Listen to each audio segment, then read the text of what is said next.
सही है। तो अब हम लोग बात करें मेजर्स ऑफ सेंट्रल टेंडेंसी, वो क्या है, तीन है बेसिकली आपके पास। पहला क्या है, मीन, मीडियन और मोड। मीन क्या है, mean is simply the average. सही है। एवरेज क्या होता है, sum of values divide by number of values. सही। अब जरा इसके क्वेश्चंस मैं थोड़े अलग करवाऊंगा, और ये आपको मेरी वीडियोस में भी पहले नहीं मिला होगा, क्योंकि इसके क्वेश्चंस मैं हर दफा अलग टेस्ट करता हूँ। खास बात यही है कि एबिलिटी पोर्शन जब जो स्टूडेंट्स मेरे से पढ़ते हैं उनको मैं काफी वैरायटी के क्वेश्चंस करवाता हूँ, और उसका हम लोग चेक करते हैं कि ताकि वैरायटी, क्योंकि एग्जाम में थोड़ी सी भी चेंजेस आती है तो स्टूडेंट्स जो है फॉल्टर कर जाते हैं एंड दे लैग बिहाइंड। अच्छा, अब ये क्या है, सम फॉर एग्जांपल मैं कहता हूँ 1 2 3 4, right, these are the 4 numbers. इसकी क्या करेंगे, एवरेज निकालना हो तो क्या होगा, 1 + 2 + 3 + 4 डिवाइड बाय 4। सही, कितना हो गया, 3 3 + 6 10 10 डिवाइड बाय 4 कितना होता है आपके पास, 2.5 आ गया। सही। अच्छा सर, ये तो एवरेज हो गया। अच्छा, क्या पास पेपर में भी ऐसा सवाल आएगा? नहीं, पास पेपर के अंदर जब सवाल आएंगे उसकी 3 या 4 वेराइटीज है। सही है। एक तो एवरेज का ये सवाल आएगा। एक मैं अगर क्वेश्चन कहता हूं कि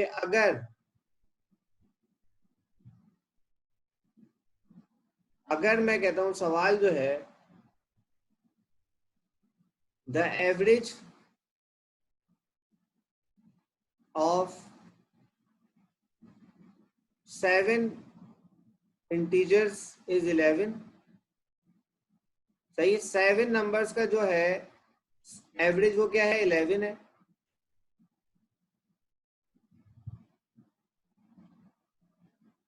अच्छा, if each of these numbers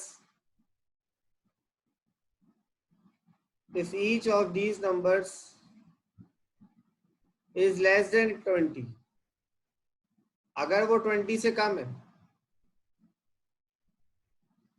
then what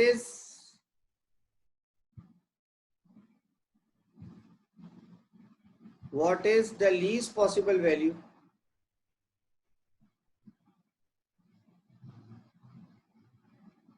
of any of these integers? सही है। मैं आपको इसमें ऑप्शन दे देता हूँ, 100 - 113 है, बी -77, सी आपके पास है -37, डी आपके पास क्या है -22, और ई क्या है हमारे पास 0। सही, ई हमारे पास 0। तो मैंने आपसे सवाल पूछा है कि the average of 7 integers is 11, if each of these integers is less than 20, then what is the least possible value of any of these integers, और ऑप्शंस आपको दे दिए। सही। सबसे पहले क्या करना है, सबसे पहले एवरेज के लिए हम लोगों ने, मैंने सिखाया भी, जो मेरे स्टूडेंट्स पहले रह चुके हैं, एक हम लोग बनाते हैं पिरामिड। एक हो गया सम, एक हो गया नंबर, और एक आ गया नंबर ऑफ टर्म्स आ गया, और वैल्यूज आ गया ना। सही है। हमारे पास 3 चीजें आ गई, सम आ गया, नंबर ऑफ वैल्यूज आ गई। हमारे पास क्या फॉर्मूला है इस पर, average is equal to sum of values और नंबर ऑफ वैल्यूज ना। तो ये नंबर आ गया और यहाँ पे आ गया एवरेज। यानी अगर मैं इन दोनों टर्म्स को मल्टीप्लाई करूंगा तो मेरे पास क्या आ जाएगा, इक्विवेलेंट आ जाएगा sum. So if I multiply number of terms by average, so I will be getting the sum of values. सही। इसका क्या काम है, अब ये देखें, इसके अंदर उससे बोला है कि 7 जो टर्म्स थी, average of 7 numbers 11 is each of these number is less than 20। वो कहता है कि जो सारे नंबर हैं अगर ये लेस देन 20 है, सही, अगर ये सारे के सारे नंबर लेस देन 20 हैं, तो what is the least possible value of these integers, इनमें से लीस्ट कौन सी बनती है। तो जरा देखें, पहले तो मैंने कहा सम कितना हो जाएगा, उन सम हो जाएगा 7 × 11, यानी 77 is the sum of those values. सही। अच्छा, अब लेस देन 20 है, तो लेस देन 20 कौन सा इंटीजर है, एक आता है 19 इंटीजर आता है। सही। अब वो ये कहता है कि सारे के सारे अगर 19 हो जाए, सही, अगर सारे के सारे 19 हो जाए, मैं ये कहता हूं कि what is the least possible value of any of this integers, का ये मतलब है कि 7 में से मैं ये कहता हूं कि अगर 6 के 6 19 आ जाए, 6 नंबर मैं कहता हूं कि हाईएस्ट है, क्योंकि मुझे लीस्ट पॉसिबल वैल्यू चाहिए। जरा आप सोचें और ये लीस्ट पॉसिबल वैल्यू क्या होगी कि सारे मैक्सिमम नंबर हो जाए जो मिला के 77 बनते, सारे मैं कह रहा हूं मैक्सिमम नंबर, ताकि जो मेरे पास जो अगला नंबर बच जाए वो क्या आ जाए, लीस्ट नंबर आ जाए। दोबारा से मैं ये कहता हूं कि लेस देन 20 के अंदर वो कहता है कि आपके पास नंबर्स हैं और वो पूछता है कि एक ऐसा नंबर है जो इसमें से लीस्ट पॉसिबल वैल्यू आपकी किस नंबर की आएगी। तो मैंने कहा कि अगर सारे मैक्सिमम मैंने कर देता हूं और सिर्फ एक नंबर छोड़ दूं तो वो लीस्ट पॉसिबल वैल्यू आ जाएगी। तो मैं ये कहता हूं कि मैंने सबको ऐड किया, 19 टाइम्स 6 किया, 19 टाइम्स 6 क्योंकि 7 नंबर थे, एक ये 7 इज इक्विवेलेंट टू 77। जब ये मैंने कर दिया है तो फिर मेरे पास क्या आता है, x is equal to 77 minus 114 और x मेरे पास कितना सही है, 77 माइनस किया मैंने 114 को, तो मेरे पास ये बचता है -37। तो ये मेरे पास वैल्यू आ गई। तो -37 is the least possible value, यानी इन ऑप्शंस में से कौन सी वैल्यू है वो -37, option C is the least possible value. थोड़ा सा ट्रिकी था ये क्वेश्चन, अगर मैंने आपको इस तरीके का भी एक करवा दिया है, आगे चल के जब हम लोग करेंगे तो आपको और आइडिया होगा किस तरीके से करते। अच्छा, इसकी कोई सी भी एग्जांपल आप दे सकते हैं, तो जब आपको एग्जांपल की बात आएगी तो आप एग्जांपल हमेशा सिंपल रखें। आप एग्जांपल ये ले ली और ये दे दिया, आपके पास अक्सर 10 नंबर का ये सवाल आएगा, 5 या 10 नंबर। सेकंड आ जाते हैं मीडियन के ऊपर। मीडियन के लिए क्या करना पड़ता है, मीडियन के लिए सबसे पहले तो आपको करना पड़ता है अरेंज इन असेंडिंग ऑर्डर, छोटी सी बड़ी वैल्यूज के ऊपर, और असेंडिंग ऑर्डर के बाद फिर आपको क्या करना पड़ता है कि nth number of terms plus 1/2 का फॉर्मूला लगाना पड़ता है। कुछ लोग कहते हैं कि नहीं, इवन के लिए अलग है, ऑड के लिए अलग है, आप एक ही इस्तेमाल करना। अच्छा, मैं आपको इसकी सिंपल मिसाल देता हूँ।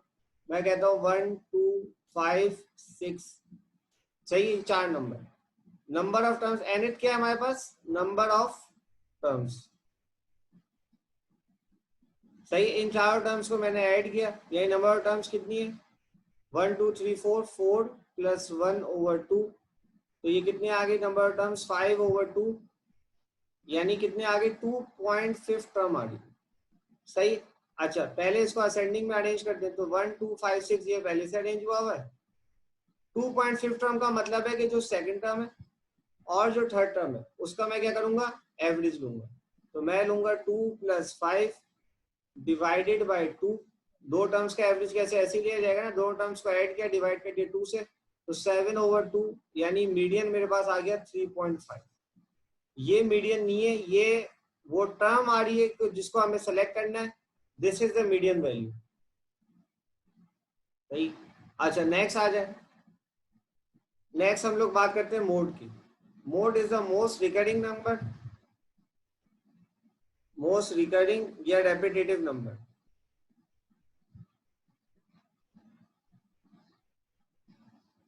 सही है, मोड क्या है हमारे पास, या तो सबसे रिकरिंग है या फिर रेपिटेटिव नंबर। अगर मैं कहूँ 5 5 6 2 9 8 8 7 8, तो इसके अंदर 8 जो आ रहा है वो 3 दफा आ रहा है, इसका मतलब जो मोड है वो हमारे पास क्या है, 8 है। इसी तरह वैसे तो हमारे पास अभी ग्रुप डेटा कभी भी इसमें इंक्लूडेड नहीं है, क्योंकि स्टैट्स के पेपर में आपके पास इंक्लूडेड है सीएसएस के अंदर। ग्रुप डेटा अगर होता है तो ग्रुप डेटा के अंदर जरा सा मैं समझा दूं, उसका आइडिया दे दूं। मेरे वीडियो लेक्चर्स के अगर आपने यूट्यूब पे देखा, उस पर मैंने ग्रुप डेटा की एग्जाम्पल डाली थी मीन मीडियन मोड की, वो एक नजर देख लीजिएगा, जरूरत नहीं है लेकिन देख लीजिएगा।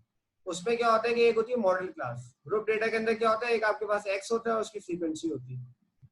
तो ये फ्रीक्वेंसी क्या चीज बताती है, फ्रीक्वेंसी यही बताती है कि कितनी दफा वो नंबर रिपीट हो रहा है, सही। तो मैं कहता हूँ जैसे 1 कितनी दफा आया, जैसे अगर हम लोग डाइस खेलें, डाइस क्या होता है, छक्का जो हम लोग खेलते हैं लूडो के अंदर, उसके अंदर कितने आउटकम्स हो सकते हैं, 6 आउटकम्स, 1 2 3 4 5 और 6 हमारे पास आउटकम्स है।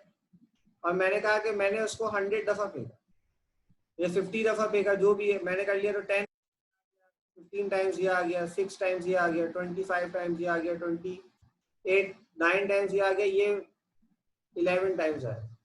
अब सबसे ज्यादा फ्रीक्वेंसी यानी सबसे ज्यादा कौन सा नंबर आया, 5 आया। तो इन टर्म्स ऑफ मोड या मॉडल क्लास जिसको हम कहेंगे ग्रुप डेटा में, मॉडल क्लास क्या हो जाएगी, 5 हो जाएगी। जिसके ऊपर सबसे ज्यादा फ्रीक्वेंसी, वो नंबर नहीं, जो वो नंबर हो रहा है जिस क्लास में वो आ रहा है, वो वाली क्लास जो है हमारी सबसे ज्यादा हो जाएगी। आई होप कि आपको यहाँ पे बात समझ आ रही है। अब जरा इसके सवाल थोड़े से देख लें। सर क्वेश्चंस करना क्यों जरूरी है? क्वेश्चन सबसे ज्यादा जरूरी होता है। बेसिक कॉन्सेप्ट तो आप कहीं से भी समझ सकते हैं, लेकिन जब तक आपको क्वेश्चन नहीं आएगा, सही है, तो वो आप किस तरह से सॉल्व करेंगे, असली बात ही है। सही। अच्छा, अब ये देखें, मैं ये कहता हूँ सिंपल एक क्वेश्चन जो है, ये शायद पास पेपर्स में आ भी चुका है और ये बड़ा एक्सपेक्टेड है कि इस तरीके से आए। मैं कहता हूँ average of two numbers is Z if two numbers है, the average of two numbers is z if one of two numbers is x। अगर एक x है, what is the value of other number?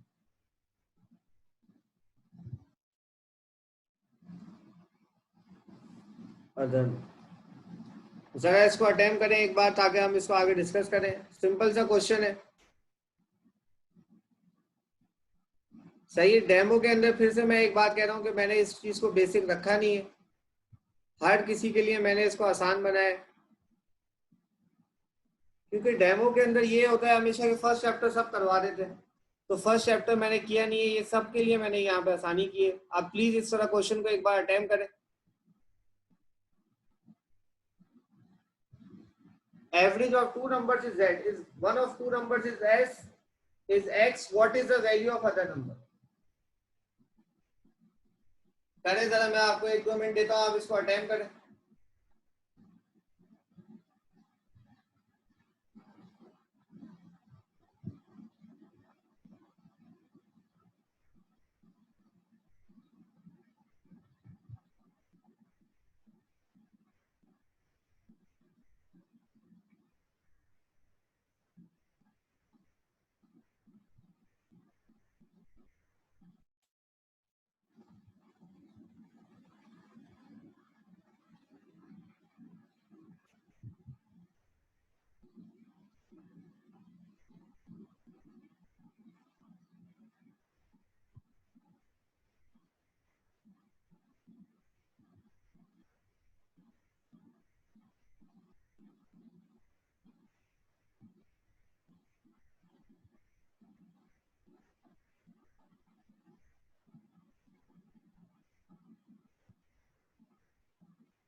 अच्छा, अब जरा देख लेते हैं सवाल के अंदर क्या बोला, average of two numbers is that.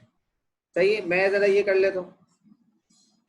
सम, वही ट्रायंगल मैंने बना दिया। नंबर ऑफ वैल्यूज कितनी है, 2 है। एवरेज कितना है, z। तो 2 multiply by z is equal to sum of values, यानी 2z सम है। सम किसका है, ये दो नंबर्स है ना। अब मैं अगर एक नंबर x दिया हुआ, मैं दूसरा नंबर अज्यूम कर रहा हूँ, सेकंड नंबर ले रहा हूँ y। सेकंड नंबर क्या ले रहा हूँ बच्चों, मैं ले रहा हूँ y। अच्छा, तो यानी सम का क्या मतलब है, यानी अगर एक नंबर x था तो दूसरा y है, तो दूसरा सम हो गया। इन दोनों का सम किसके इक्विवेलेंट आ गया, 2z के। सही। आगे क्या पूछा, what is the value of other number, other number की क्या वैल्यू है, x, सॉरी हमें चाहिए y। तो y क्या आ रहा है, 2z माइनस एक्स। तो 2z माइनस एक्स, ये जो वैल्यू है, ये अदर नंबर की वैल्यू आ रही है। सही है, ये बात आप लोगों के हिसाब से क्लियर हुई है। अब जरा मैं आप लोगों को एक सवाल करवाऊं, जो कि शायद आपने पास पेपर्स में देखा हो और काफी डिफिकल्टी स्टूडेंट्स को होती है। मैं आपको अब जो क्वेश्चन करवा रहा हूँ वो करवा रहा हूँ मीडियन का, क्योंकि मीडियन का क्वेश्चन जो है वो एक्सपेक्टेड है। मैं ये कहता हूँ कि mean of 5, 8, 2 and 0 is, sorry 5, 8, 2 and k is 0। मैं पूछ रहा हूँ what is the median of the set.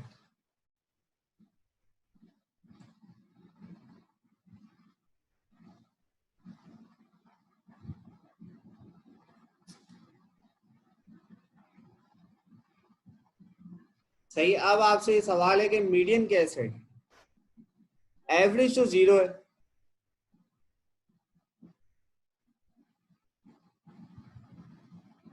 तो इसकी मीडियन क्या आएगी? जरा अटेम्प्ट करें एक बार, ताकि मैं आप लोगों को एक बात समझ आए, ताकि इस तरीके से आपको आइडिया हो जाएगा किस तरीके से ये सॉल्व होता है।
अच्छा, अब जरा देखें, इंक्वायरीज तो हमारे पास काफी आ गई हैं, प्रेसी की, एससी की, काफी सारे लोगों ने रजिस्टर भी करने को बोला है। इसकी मैं डेट अभी फाइनल कर देते हैं, मैं टीम के साथ बैठूंगा तो डेट फाइनल हो जाएगी, आप लोगों का आइडिया हो जाएगा इस चीज का। हमारे पास जो है तकरीबन हम चाह रहे हैं छोटा बैच हो स्टार्ट के अंदर, लेकिन मेरे ख्याल से एक बैच के अंदर पहला जो बैच है मुझे लगता है वो फुल हो जाएगा, उसके बाद सेकंड बैच के अंदर हम लोग फिर करेंगे। इसी तरह प्रेसी के उस तरह एबिलिटी के अंदर भी मुझे काफी स्टूडेंट से बोला है, कोई 25-30 लोग तो हैं जहां तक मेरा अंदाजा है। तो उन लोगों ने बोला था, इंक्वायरी ली थी कि सर प्रेसी वगैरह के ऊपर बड़े इश्यूज आते हैं स्टूडेंट्स को, तो ये जरा देख लें, जो होगा उसके हम लोग फिर हैंडआउट्स वगैरह उसका भी अलग सेपरेट ग्रुप बनेगा, हैंडआउट्स बनेगा। डेट हम लोग फाइनलाइज अभी कर रहे हैं, ईद का जो है 4th या 5th डे तक हम लोग लास्ट डेट रखेंगे रजिस्ट्रेशन की। उसके बाद ईद के फर्स्ट वीक के अंदर, यानी जो नेक्स्ट सैटरडे संडे आएगा उसमें हम लोग क्लासेस स्टार्ट करेंगे। ओके, तो अब आ जाते हैं mean of 5, 8, 2 and k is 0। तो पहली बात, मीन क्या होता है?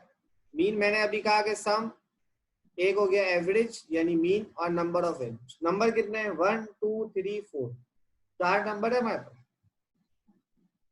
सही।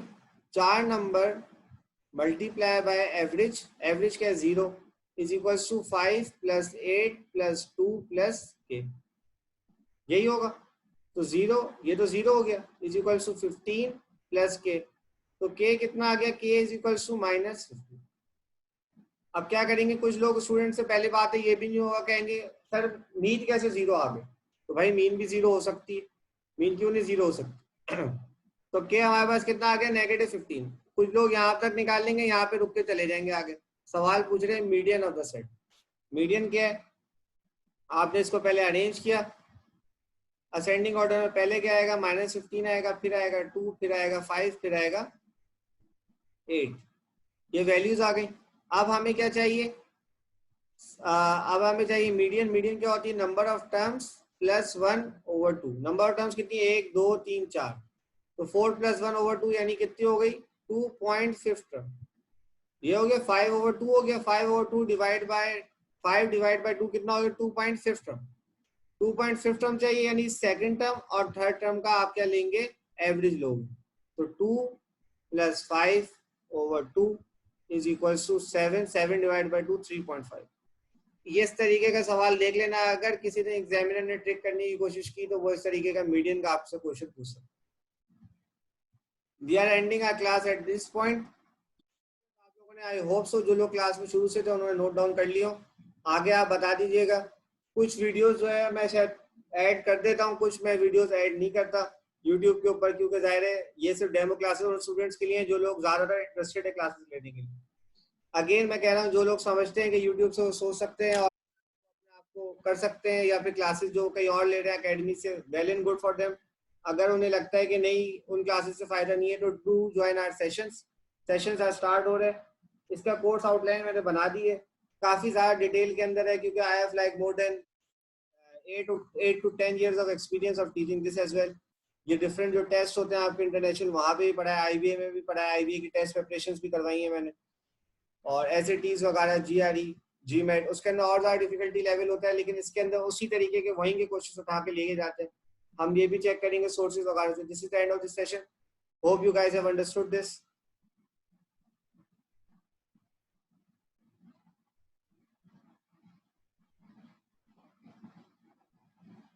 फीस वगैरह का किसी ने पूछा है, फीस वगैरह सब कुछ हम लोग आपको बता देंगे, मेरी एडमिन टीम आपसे डील कर लेगी। This is the end of this session.